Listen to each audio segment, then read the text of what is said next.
CPM-മായി ഗൗരിയമ്മ അകന്നു തുടങ്ങിയ കാലത്തെ VS അനുരഞ്ജനത്തിന്റെ പതാകവാഹകനായിരുന്നു.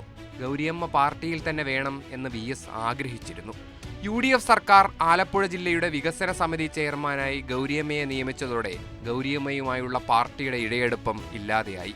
പാർട്ടി നിലപാടിന് വിഭിന്നമായ നിലപാട് സ്വീകരിച്ച ഗൗരിയമ്മയോട് പാർട്ടി വിശദീകരണം തേടി. മറുപടി തന്നെ കാണിച്ചേ അയക്കാവൂ എന്ന VS-ന്റെ നിർദ്ദേശം വകവെക്കാതെ ഗൗരിയമ്മ മറുപടി നൽകി.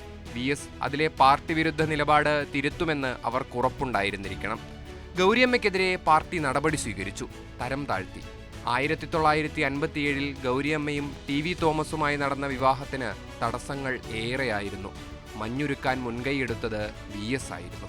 1964 പാർട്ടിയിലെ പിളർപ്പിന്റെ കാലത്ത് ജില്ലാ സെക്രട്ടറി സ്ഥാനത്തേക്ക് VS-ഉം TV തോമസും മത്സരിച്ചപ്പോൾ ഗൗരിയമ്മ വോട്ട് ചെയ്തത് ഭർത്താവായ TV തോമസിനായിരുന്നില്ല, VS-നായിരുന്നു. VS അന്ന് വിജയിച്ചു. അത്രമേൽ ദൃഢമായിരുന്നു ആ സൗഹൃദം.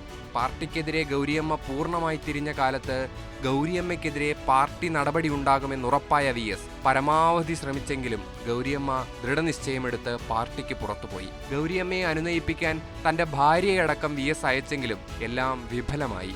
ഗൗരിയമ്മയുടെ പാർട്ടി വിടാനുള്ള നിലപാട് അവർക്കൊട്ടും ഗുണകരമാകില്ലെന്ന് VS അന്നും എന്നും ഉറച്ചു വിശ്വസിച്ചിരുന്നു.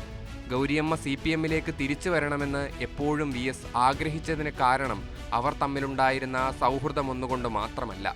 അഭിപ്രായ ഭിന്നതകളുണ്ടെങ്കിൽ പാർട്ടിക്കകത്ത് തന്നെ പോരാടണം എന്ന VS-ന്റെ ഉറച്ച ബോധ്യം കൊണ്ടുകൂടിയായിരുന്നു.